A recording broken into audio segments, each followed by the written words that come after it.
Hello students, आपका स्वागत है अपने YouTube channel WTS Way to Success पर। सो बच्चों, आज हम करेंगे definition of units of SI system.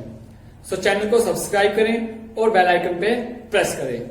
सो बच्चे, मैंने लास्ट वीडियो में क्या किया था कि there are 7 fundamental and 2 supplementary units in SI system की। SI सिस्टम की 7 फंडामेंटल यूनिट्स थी और 2 क्या थी, सप्लीमेंट्री यूनिट्स थी। तो आज हम उनकी डेफिनेशन पढ़ेंगे। So first unit is over for length. Length के लिए बच्चों हमारे पास यूनिट क्या थी, मीटर। तो हम आज क्या करेंगे, मीटर की डेफिनेशन पढ़ते हैं। सो बच्चों, डिफरेंट जैसे समय चेंज होता गया तो अलग अलग डेफिनेशन आपकी यूनिट की आती गई कि पुराने कंसेप्ट हम छोड़ते गए और आगे आगे डेफिनेशन आती गई। तो स्टार्टिंग में क्या हुआ, सबसे पहले एक मीटर की डेफिनेशन बनाई गई कि एक आपकी आयरन रोड ली गई, उस रोड को एक स्टैंडर्ड साइज दिया गया और उस साइज को डेफिनेशन बनाई गई वहां से एक मीटर की। बट क्या हुआ, उस रोड पे ऑक्सीडेशन मीन्स आपकी रस्टिंग आई। तो जिस कारण से क्या किया, हमें एक ऐसे मटेरियल की जरूरत पड़ी जिसपे रस्टिंग ना हो। तो उसके लिए बच्चों क्या किया गया, प्लेटियम इरिडियम की रोड ली गई। प्लेटियम इरिडियम की रोड लेकर उससे 1 मीटर की डेफिनेशन बनाई गई कि उसको, और बहुत लंबे समय तक हमारी वही डेफिनेशन चली कि एक टुकड़ा, एक पीस आपका एक साइज ले लिया प्लेटिनम की रोड का और उसे क्या बोल देंगे कि ये 1 मीटर साइज है और उस पर कुछ ऑक्सीडेशन या कोरोजन की कोई प्रॉब्लम नहीं आई। तो बच्चों, with the passage of time हमारी क्लासिकल फिजिक्स आई।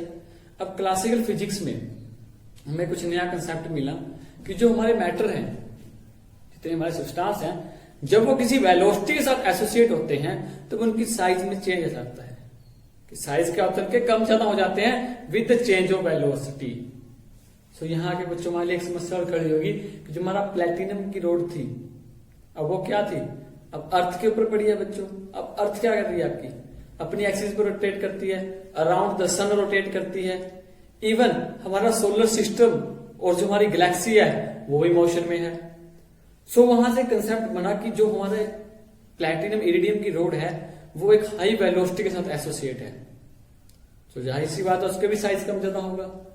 तो आप एक एग्जांपल देता हूं बच्चों में कि हम एक रोप लेते हैं, एक रस्सी लेते हैं जो स्ट्रेचेबल मटेरियल की बनी हुई है, स्ट्रेचेबल की, और हमको उसका एक सिरा अपने हाथ में पकड़ते हैं और दूसरे सिरे पे कुछ हैवी मास कुछ वेट हम स्टिच कर देते हैं, उसको बांध देते हैं।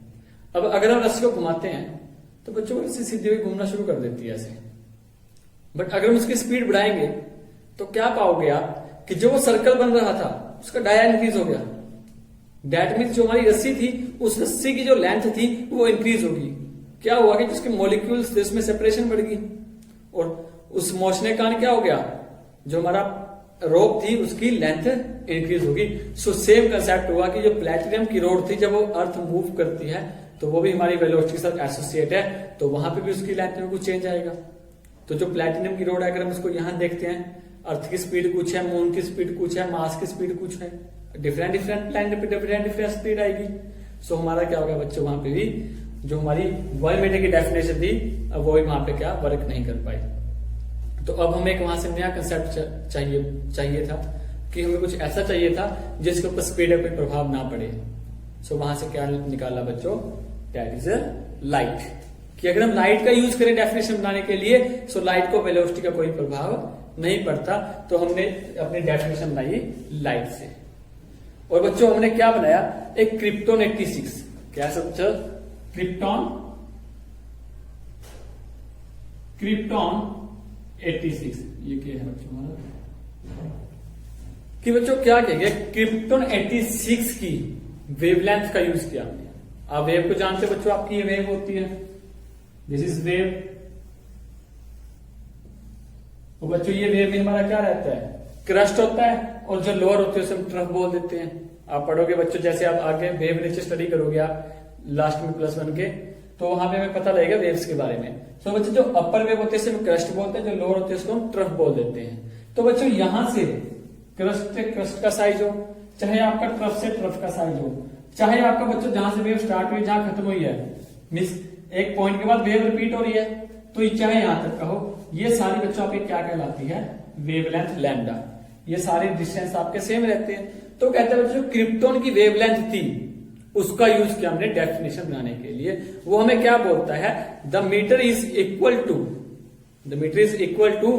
1650763.73। क्या बोला बच्चों उसने कि 1650763.73 इतने टाइम्स।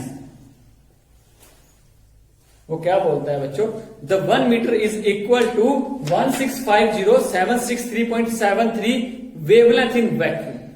इतनी वेवलेंथ हो वैक्यूम में किसकी, of the radiation from a krypton 86। जो क्रिप्टॉन 86 से रेडिएशन आई, उस रेडिएशन की कितने number of wavelength, this one. कितनी वेवलेंथ मिलके जो स्पेस ऑक्यूपाई करेंगे उसे हम क्या बोलेंगे, 1 मीटर। कि हमारे स्पोज को जैसे हमारा हम इतने साइज को 1 मीटर बोलते हैं, तो वो कहते हैं इसके बीच में जो क्रिप्टॉन की वेवलेंथ हैं वो इतने नंबर ऑफ वेवलेंथ आएंगी। तो जितना स्पेस उसने ऑक्यूपाई किया उसको नाम दिया गया 1 मीटर का। तो बच्चों टाइम पास होता गया। तो in 1983 the 17th conference of general weight and measure के बच्चे पेरिस में, हमारी जो फ्रांस है बच्चे, फ्रांस के पेरिस में आपको पता है जो हमारे पास bureau for weight and measure है वो वहां पे स्टैब्लिश है। तो बच्चों वहां पे 1983 में 1983 70th कॉन्फ्रेंस हुई। 1983 में 17वीं कॉन्फ्रेंस है बच्चों, वहां से एक नई डेफिनेशन बनाई गई 1 मीटर की। करंट में हम उसी का यूज करते आ रहे हैं। तो वो जो हमारी डेफिनेशन थी वो हमने कहां से बनाई, the speed of light in vacuum. कि लाइट की स्पीड क्या है वैक्यूम में। आप बच्चों स्मॉलर क्लास में पढ़ के 9th 10th में पढ़ा होगा आपने कि जो स्पीड है लाइट की, दिस इज 3 × 10⁸ मीटर पर सेकेंड। हम ये पढ़ के आए कि लाइट की स्पीड 1 सेकंड में वो इतने मीटर लाइट डिस्टेंस ट्रेवल करती है। बट इट्स एक्यूरेट वैल्यू, अगर इसकी एक्यूरेट वैल्यू की बात करें तो इसकी एक्यूरेट वैल्यू जो है बच्चों वो है हमारे पास 299792458 दिस मीटर पर सेकेंड। कि बच्चों वो क्या बताया कि 1 सेकंड में, इन 1 सेकंड इतने मीटर लाइट आपकी ट्रेवल करती है। दैट मीन्स इतने मीटर डिस्टेंस लाइट ने कितनी देर में ट्रेवल किया, 1 सेकंड में। तो बच्चों अगर हम कहेंगे यहां से 1 मीटर लाइट कितनी देर में ट्रेवल करेगी, तो दिस विल बी 1 अपॉन जो आपकी क्वांटिटी उसके डिवाइड में चले जाएगी। तो वो क्या आएगा 299792458 सेकंड। कि वो अच्छा इतने सेकंड में जो हमारी लाइट होगी वो क्या करेगी, 1 मीटर डिस्टेंस ट्रेवल करेगी। सो यहां से एक बड़ी इजी सी डेफिनेशन बन गई आपकी कि 1 मीटर इज द लेंथ, कि 1 मीटर क्या आपका 1 metre is the length of path travelled by the light in vacuum. The 1 metre is the length of the path travelled by the light in vacuum in 1 upon this second. So यहां से बच्चों हमारे पास current definition बनी जिसका हम use करते आ रहे हैं आज 1 मीटर की डेफिनेशन। सो बच्चों मैंने डिफरेंट डेफिनेशन आपको समझाई, आई थिंक आपको समझ आ गई होंगी। अब हम नेक्स्ट बात करते हैं बच्चों, जो नेक्स्ट यूनिट है हमारी वो रहेगी हमारी मास की। तो बच्चों हम मास को किलोग्राम में मापते हैं, तो हम बात करते हैं 1 kg, 1 किलोग्राम। तो बच्चों इसकी एक सिंपल सी कोई डेफिनेशन आपके बड़ा इजी सा एक स्पेसिमेन रखा हुआ है बच्चों, प्रोटोटाइप रख रखा है। प्रोटोटाइप आप मीन्स एक सैंपल ही बोल देते हो उसको आप, कि एक पहले जो हम एक सैंपल बनाते हैं जिसके यूज करके हम डिफरेंट और आगे सैंपल बनाते हैं, उसको हम बोलते हैं प्रोटोटाइप। तो हमारे पास एक प्रोटोटाइप रखा हुआ है बच्चों जिसका साइज है वो this is 3.9 centimetre in diameter. उसका डाया क्या बच्चों 3.9 डाया उसका, उसकी हाइट भी इतनी है। मीन्स एक सिलेंड्रिकल प्रोटोटाइप है प्लैटिनम इरिडियम का। This is made up from the platinum iridium, उसका बना हुआ है बच्चों। इसको कहां पे आपके पास जो आपके पास office of international bureau of weight and measures को वहां पे रखा गया है। सो इसका जो वेट है उसको हम क्या बोलते हैं 1 kg। इसके मास को हम क्या बोल देते हैं 1 kg बोल देते हैं। तो यही से इसकी डेफिनेशन बनेगी। तो 1 kg is the mass of prototype cylinder. कि 1 kg आपका क्या होगा बच्चों, जो ये सिलेंडर है इस प्रोटोटाइप सिलेंडर जो है इसका मास ऑफ प्लैटिनम इरिडियम, जो प्लैटिनम इरिडियम का बनाया गया है। तो 1 kilogram is the mass of prototype cylinder of platinum iridium alloy kept at the office of international bureau of weight and measurement की, जो आपके पास international bureau of weight and measurement है, इसको वहां पे रखा गया है। उसके मास को हम क्या बोल देते हैं, 1 kg बोल देते हैं। सो आई थिंक बच्चों आपके क्लियर हो गया होगा, इसकी यही एक सिंगल डेफिनेशन है, इसको आप याद कर लेना। अब हम नेक्स्ट बात करते हैं टाइम की। टाइम की यूनिट बच्चों हमारी क्या होती है, सेकंड। हमें बात करनी है 1 सेकंड हमारा क्या होता है। तो बच्चों जो हमारी सेकंड की पहली डेफिनेशन बनी वो हमने सिंपल एक डे से बनाई कि हमारी धरती क्या है, अपनी एक्सिस पे रोटेट करने में 24 आवर्स लेती है, देन फिर वो अपने मोशन को रिपीट करती है। तो ये डेली रेगुलर एक काम होता था। तो यहां से हमने 1 सेकंड की डेफिनेशन बनाई कि हमने 24 आवर्स किए, 24 आवर्स, 24 आवर्स पे 24 पार्ट्स हो गए, तो हमारा क्या बना वहां से 1 आवर बना, जो इसका 24वां हिस्सा बनेगा वो 1 आवर बना। अब इसके 60 पार्ट किए, तो जो 60वां पार्ट था वो क्या था आपका 1 मिनट बना। इसके 60 पार्ट किए तो आपका क्या आया 1 सेकंड आया। सो बहुत समय तक हम 1 सेकंड को इसी के पार्ट में यूज करते रहे कि एक दिन के इतने पार्ट्स बनेंगे। सो बच्चों बहुत लंबे समय तक हमारी यही डेफिनेशन चली, बट जैसे जैसे साइंस डेवलप हुई, क्लासिकल फिजिक्स आई, सो ये हमारे लिए रिलायबल नहीं रही। जो डेफिनेशन थी वो हमारे लिए रिलायबल नहीं थी। क्यों? बिकॉज हम जो टाइम था वो माइक्रो सेकंड में बात करते थे, मिली सेकंड, माइक्रो सेकंड टाइम। कि बच्चों हम यहां से रॉकेट छोड़ रहे हैं, मून पे जाना है, सपोज करो माई साइंटिस्ट को यहां से मून पे जाना है थ्रू रॉकेट, तो उसकी स्पीड क्या होगी रॉकेट की, वो तो 1 सेकंड में बच्चों हजारों किलोमीटर ट्रेवल करता है। तो अगर हमारे पास हाफ सेकंड की एरर भी आ जाती है तो हमारा जो रॉकेट है वो तो कई हजार किलोमीटर आगे चला जाएगा, क्योंकि आपको पता है बच्चों एस्केप वेलोसिटी बहुत ज्यादा है हमारी अर्थ की। जो एस्केप वेलोसिटी है वो बहुत ज्यादा है, पढ़ेंगे हम +1 में आएगा आगे, जैसे जैसे मैं लेक्चर चलते जाएंगे उससे भी उसके बारे में पढ़ेंगे एस्केप वेलोसिटी क्या होती है, बट वो बहुत ज्यादा है। तो बहुत हाई स्पीड पे रॉकेट हमारे बाहर जाते हैं। तो बच्चों यहां से क्या हुआ कि अगर हम हाफ सेकंड की भी एरर कर बैठते हैं तो हमारा जो रॉकेट है वो मून की बजाय कहीं और ही चला जाएगा। सो बच्चों हमें कुछ रिलायबल डेफिनेशन की वहां से जरूरत थी। सो बच्चों ने वहां पे डेफिनेशन बनाई थ्रू सीजियम 133, जो उसको मैं समझाता हूं डेफिनेशन कैसे। पहले एक डेफिनेशन सुनो बच्चों, क्या है 1 second is the duration of, वो ड्यूरेशन थी बच्चों आपकी 91,263,1770 इतने 1 second is the duration of this period, ये इस पीरियड का पीरियड ऑफ रेडिएशन। कितनी बार रेडिएशन एमिट होंगी किसकी, corresponding to transmission between 2 hyperfine level, transmission between 2 hyperfine level of ground state of caesium 133। किसके बच्चों, सीजियम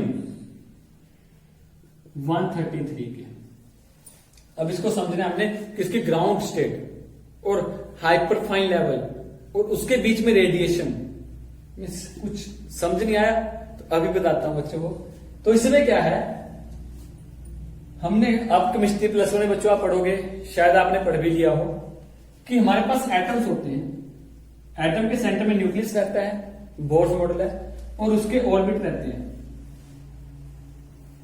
जिसको हम क्या बोल देते हैं बच्चों, एनर्जी लेवल। उस एटम के डिफरेंट एनर्जी लेवल होते हैं और उन सभी डिफरेंट एनर्जी लेवल में आपके इलेक्ट्रॉन्स मूव करते रहते हैं विद सम एनर्जी। तो जैसे हम हायर ऑर्बिट में जाते हैं तो एनर्जी इंक्रीज होती चली जाती है आपकी। सो सपोज करो बच्चे हमारे यहाँ पे कुछ 2-3 इलेक्ट्रॉन इस ऑर्बिट में मूव करते हैं। सो जो हम क्या पढ़ते हैं, जो यहाँ पे इसकी एनर्जी है इसकी सेम रहती है, तो हर एक इलेक्ट्रॉन की एनर्जी इसमें आप सेम होगी।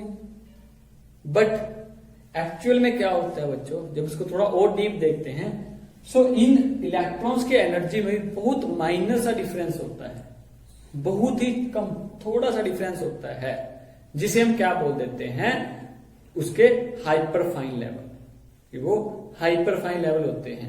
सपोज जैसे 3 इलेक्ट्रॉन्स हैं, सो बच्चों ये बड़ी बहुत माइनर सा डिफरेंस होगा इनके एनर्जी में, ये कुछ ऐसे रोटेट कर रहे होंगे कि ये वाला इलेक्ट्रॉन जो है वो यहां पे रोटेट करेगा और ये जो इलेक्ट्रॉन है वो आपका इस एनर्जी लेवल में, means these are the hyperfine energy level. So बच्चे होता क्या है, अगर हम इसको कुछ एनर्जी दे देते हैं, जब इस एटम पे कुछ हीट एनर्जी आप फोटोन के थ्रू आप कोई फोटोन इसके ऊपर इंसिडेंट कर देते हो, फोटोन क्या होता है, जो बंडल ऑफ एनर्जी होता है जो लाइट के साथ आते हैं। आप हायर क्लासों में अगर आपने नहीं पढ़ा तो आपको पता लग जाएगा बच्चों भी, फोटोन क्या होते हैं, bundles of energy which moves with the radiation of light, की जो लाइट की स्पीड से स्पीड के साथ आते हैं वो भी। तो बच्चों फोटोन्स दो, आप इसको हीटअप करो या कोई अदर इलेक्ट्रॉन से टकरा दे, तब भी इसको एनर्जी मिलेगी। वो फास्ट मूविंग इलेक्ट्रॉन जो इलेक्ट्रॉन से टकराएगा, सो वो उस एनर्जी गेन करके कुछ काइनेटिक एनर्जी उसमें ट्रांसमिट हो जाती है। तो बच्चों ये क्या होता है, जब इसको एनर्जी मिली तो अब ये क्या था, इसको हाई लेवल पे जाना है, ये एनर्जी लेके इलेक्ट्रॉन क्या करेगा, अपने हायर ऑर्बिट में मूव कर जाता है। बट नेचर में ऐसा एग्जिस्ट नहीं कर पाता कि एक लेवल में 2 इलेक्ट्रॉन मूव करें, कि सेम एनर्जी के साथ 2 इलेक्ट्रॉन मूव कभी नहीं करते, थोड़ा बहुत डिफरेंस रहता है उसमें। तो बच्चों इसको वापिस आना पड़ेगा, तो जब ये वापिस आएगा तो ये क्या करेगा, कुछ एनर्जी एमिट कर देता है। This energy emission is in the form of rays, light की फॉर्म में भी आ जाता है वो आपका। वो रेडियो वेव हो सकते हैं आपके, इलेक्ट्रोमैग्नेटिक वेव्स हो सकती हैं, लाइट वेव्स हो सकती हैं। सेम कंसेप्ट आपके बल्ब में, जो आपके घर में बल्ब यूज होते हैं, ट्यूबलाइट्स होती हैं, वहां पे भी यही काम होता है कि इलेक्ट्रॉन्स आपके जंप करते हैं आपके ग्राउंड स्टेट से एक्साइटेड स्टेट में, तो जब वो वापस आता है तो कुछ एनर्जी एमिट करता है इन द फॉर्म ऑफ लाइट, तो इलेक्ट्रिक एनर्जी को यूज करके वहां से लाइट एनर्जी निकाल लेते हैं। तो बच्चों ये क्या करेगा, जब वापिस आएगा तो कुछ काइनेटिक एनर्जी के साथ आता है। यहां पे थोड़ा सा कंसेप्ट पेंडुलम का समझो आप, कि पेंडुलम में क्या होता है कि जब हम इसके बॉब को यहां ले आते हैं तो यहां से कुछ पोटेंशियल एनर्जी इसमें आ जाती है, तो जब इसको छोड़ते हैं तो ये वापस आता है यहाँ पे, बट यहाँ पे इसकी वेलोसिटी मैक्सिमम होती है, तो यहाँ पे पोटेंशियल एनर्जी कन्वर्ट हो जाती है काइनेटिक एनर्जी में। तो जो ये काइनेटिक एनर्जी होती है, वेलोसिटी, इस कारण से जो हमारा बॉब है वो उस साइड चला जाता है, यहां आ जाता है। सो इसमें ऐसे मूवमेंट शुरू हो जाती है, मीन्स इसमें क्या आ जाती है बच्चों, वाइब्रेशन आ जाती है, रिपीटेशन आ जाती है। तो सेम कंसेप्ट यहाँ इलेक्ट्रॉन करता है कि वो जब यहां आता है तो इसके बीच में क्या होती है बच्चों, वाइब्रेशंस पैदा हो जाती हैं। तो यहाँ पे जब वाइब्रेशन आती है तो कितने number of vibration, this number of vibration, जितने समय में सीजियम 133 के एटम में होती है उसको हम क्या बोलते हैं, 1 सेकेंड। बच्चों वहां पे डेफिनेशन बोल रहा है कि पीरियड ऑफ रेडिएशन, तो बच्चों जब ये वाइब्रेट करेगा दैट मींस रेडिएशन एमिशन।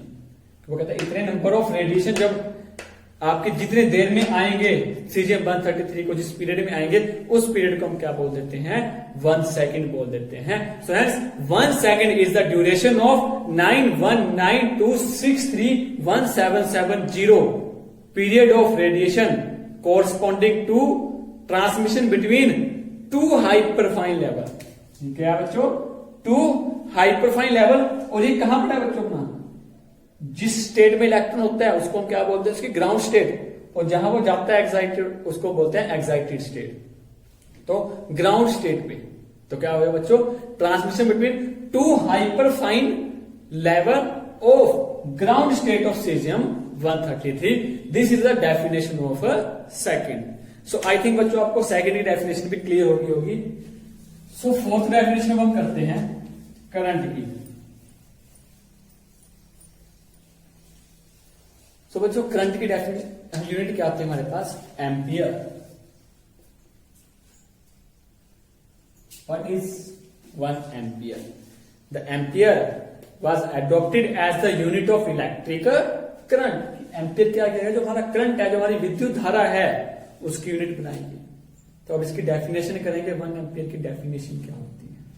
तो बच्चों देखो कि suppose we have 2 parallel conductor having infinite length, कि बच्चों हमारे पास इनफाइनाइट लेंथ के 2 पैरेलल कंडक्टर पड़े हैं,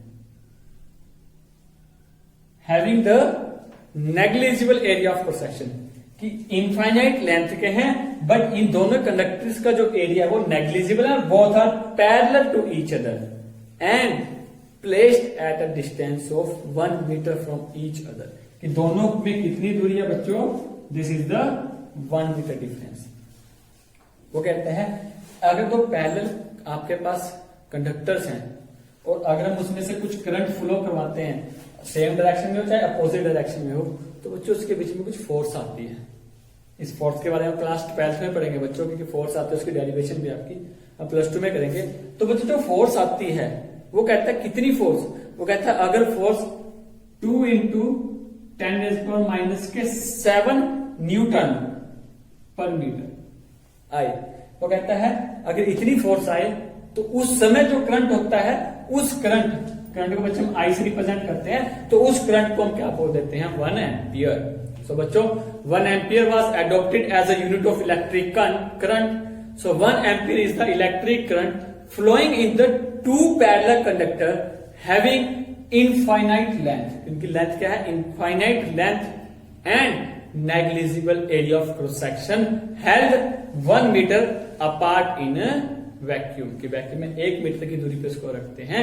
If they exert a force of 2 × 10⁻⁻7 newton per metre on each other, तो then this current is called 1 ampere.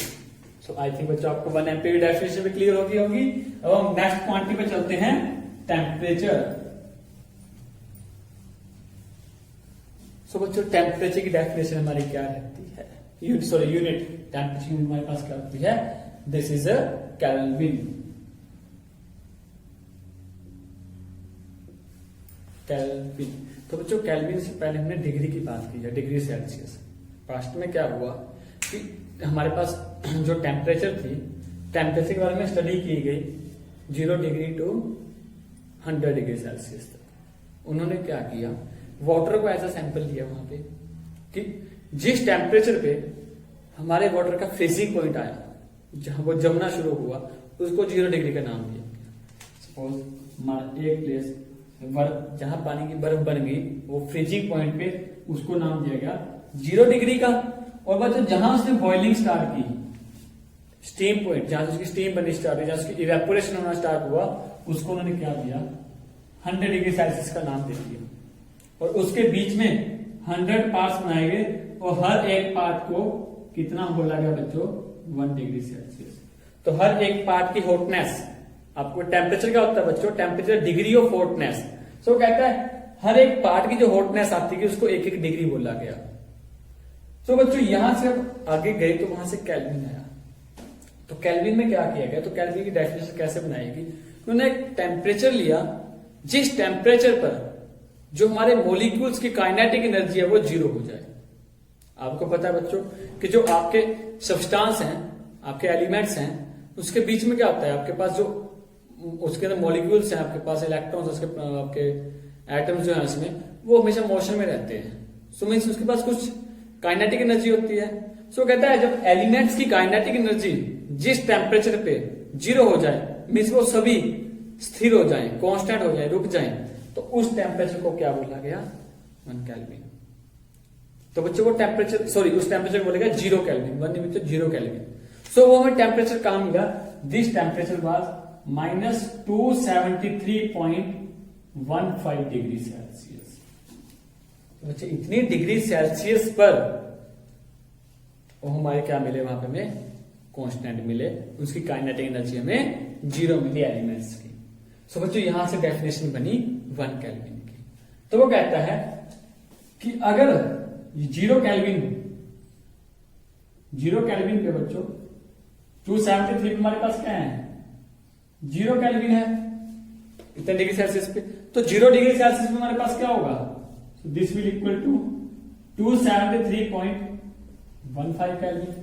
तो 0 डिग्री में हमारे कितने केल्विन आएंगे। तो बच्चों अगर यहां से इसके इतने पार्ट्स करें तो वो हमारा क्या बनेगा, 1 केल्विन। यहां पे जो हमारा बना है तो इसके 273.15 पार्ट्स, हमारा क्या बनेगा, उसका एक पार्ट क्या बनेगा, वो दिस विल ओवर 1 केल्विन। तो यहां से डेफिनेशन बनी 1 केल्विन की, कि अगर हम 0 डिग्री सेल्सियस का 1/273.15 ये वाला पार्ट लें, उसे हम क्या बोलेंगे, 1 केल्विन। तो बच्चों जो 0 डिग्री सेल्सियस है, अगर हम इसको वाटर के साथ लेके जाएं तो अगर 0 डिग्री सेल्सियस पे थोड़ा प्रेशर को कम किया जाए थोड़ा, तो जो हमारा यहाँ पे 0 डिग्री सेल्सियस पे हमें वाटर की तीनों फॉर्म मिल जाती है। वाटर हमें सॉलिड फॉर्म में भी मिलता है, वाटर हमें लिक्विड फॉर्म में मिलता है, और वो हमें गैसियस फॉर्म में मिलता है। सो हम इसको क्या बोल देते हैं, triple point of water. So 1 kelvin की डेफिनेशन क्या बनी, तो 1 kelvin was adopted as a unit of temperature. किसको as a unit of temperature को अडॉप्ट किया गया। 1 केल्विन इज द फ्रैक्शन, ये fraction 1/273.16, this fraction of thermodynamic temperature, thermodynamic temperature of क्या था बच्चों, triple point of water. Okay, 1 kelvin is a fraction 1/273.15 of thermodynamic temperature of triple point of water. तो this is the definition for 1 kelvin. So I think आपको 1 kelvin भी clear हो गया होगा। तो जो हमारी नेक्स्ट फिजिकल क्वांटिटी है वो है ल्यूमिनस इंटेंसिटी, जिसकी यूनिट हमारे पास क्या है बच्चों, विच इज कैंडेला। तो कैंडेला हमारे पास क्या होता है, सपोज हमारे पास कोई सोर्स है, source of light, suppose we have an candle, एक सोर्स ऑफ लाइट है, कैंडल है, वो जल रही है, बस सिर्फ लाइट एमिट होती है। वो कहता है अगर किसी डायरेक्शन में जो हमारी लाइट एमिट होती है उसकी फ्रीक्वेंसी क्या होनी चाहिए बच्चों, 5.4 इंटू 10⁻14 हर्ट्ज, इतने हर्ट्ज तो उसकी फ्रीक्वेंसी हो, और जो वो रेडिएशन एमिट करेगा उसकी जो इंटेंसिटी होगी वो इंटेंसिटी क्या होनी चाहिए, 1/683 वॉट पर स्टेरेडियन। स्टेरेडियन क्या आपका बच्चों, सॉलिड एंगल होता है 3 डायमेंशन में। सॉलिड एंगल क्या होता है, एक तो आपका नॉर्मल एंगल होता है, इसको आप प्लेन एंगल बोल देते हो, जो आप नॉर्मली बनाते आते हो कि हमने कोई एंगल बनाया 60 डिग्री का, मीन्स कुछ 4 रेडियन का वगैरह वगैरह, तो वो आपका क्या था, प्लेन एंगल होता है। बट सॉलिड एंगल आपका क्या होता है, जो 3 डायमेंशन में होता है, स्पेस में होता है, उसे हम सॉलिड एंगल बोल देते हैं। जैसे सपोज कोई कोन है, हमारा कोन कुछ कैसा बनता है, आप बच्चे आइसक्रीम खाते हो, सॉफ्टी खाते हो, सॉफ्टी का नीचे जो होल होता है इसमें हम आइसक्रीम डालते हैं, वो भी हमारा क्या रहता है, कोन टाइप होता है। तो बच्चे जो इसके बीच में, कोन के बीच में जो यहाँ पे एंगल बनता है आपका, ये वाला एंगल, इसको हम सॉलिड एंगल बोल देते हैं। मीन्स कोन का 3 ज्योमेट्री के अंदर जो एंगल बनता है उसमें क्या बोलते हैं, सॉलिड एंगल बोलते हैं उसको। हमें उसकी यूनिट क्या होती है, स्टेरेडियन।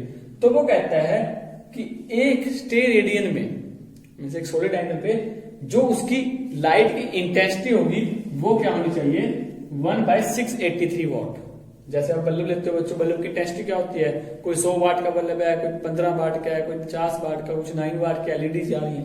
सो वो सारी क्या, उसकी लाइट की इंटेंसिटीज हैं। और लाइट की फ्रीक्वेंसी क्या होनी चाहिए बच्चों, 5.4 इंटू 10⁻14 हर्ट्ज।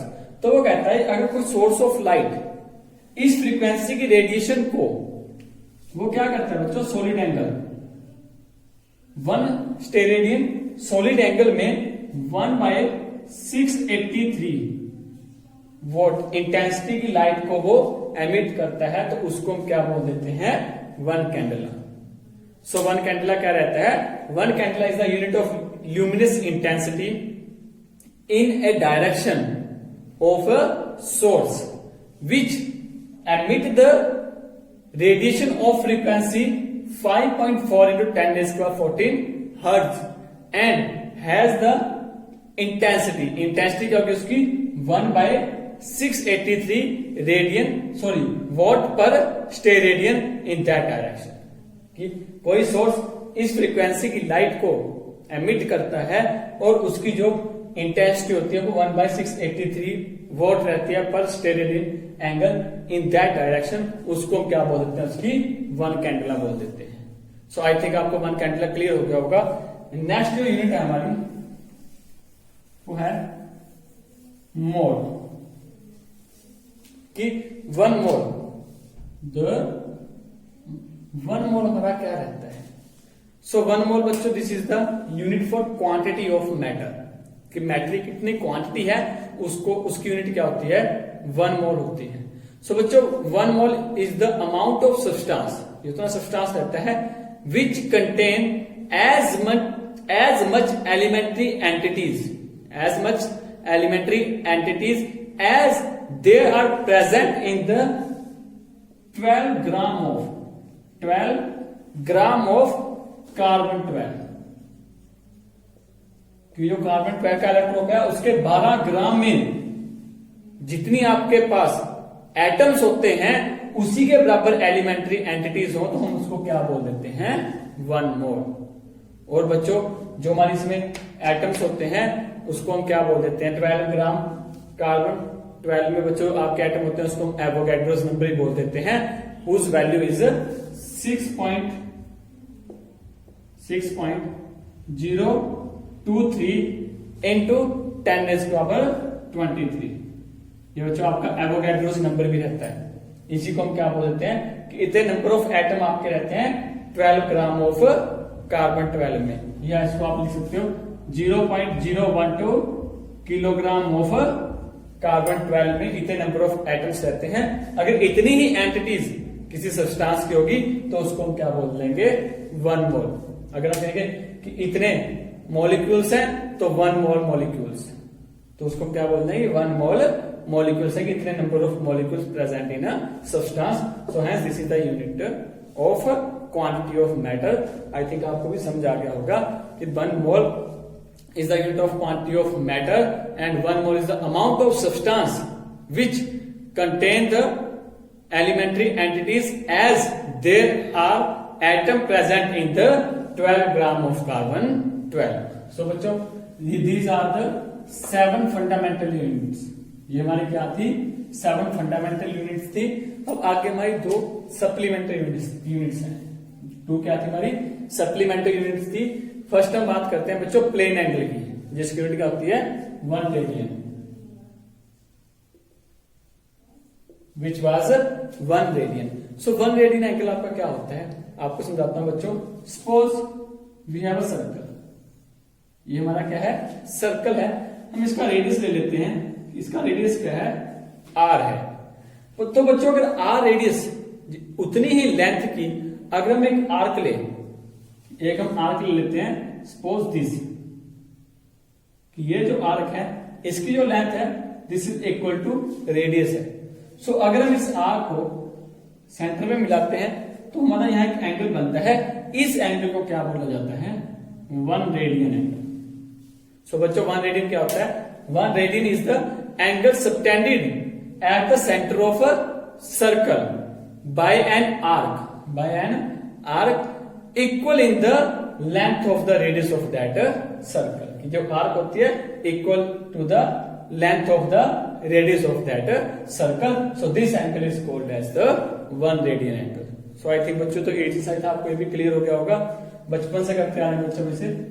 नेक्स्ट है आपका unit of solid angle which is the steradian.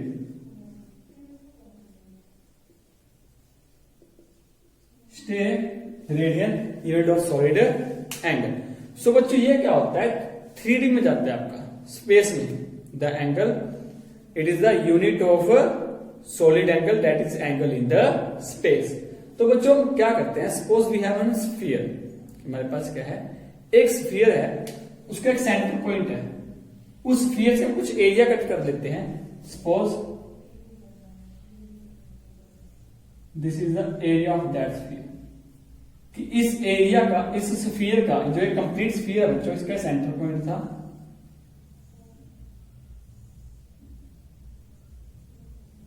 तो हमने क्या किया यहां से कुछ इसका कुछ पार्ट यहां से कट किया स्फीयर का, तो हम कहते हैं सपोज अगर इसका रेडियस r है तो जो स्फीयर का पार्ट हमने कट किया है तो उसका एरिया क्या होगा आपका this will be r square, की रेडियस के स्क्वेयर के बराबर। अगर ये 4 है तो वो 16 मीटर स्क्वेयर हो जाएगा, मीन्स अगर रेडियस आपका 4 मीटर है 4 सेंटीमीटर है तो वो 16 सेंटीमीटर हो जाएगा एरिया उसका।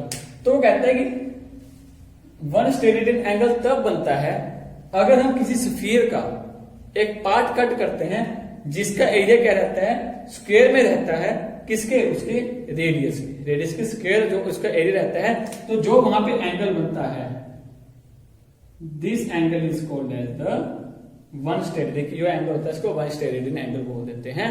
सो बच्चों, one steradian is the solid angle subtending eight the centre of the sphere. कहां बनता है वो, स्फीयर के सेंटर पे बनता है, by that surface of the sphere, by that उस स्फीयर के उस सरफेस के बाद उस सरफेस से बनता है, which is equal in the area, जिसका एरिया क्या रहता है बच्चों आपका, equal in the area to the square of radius of that sphere.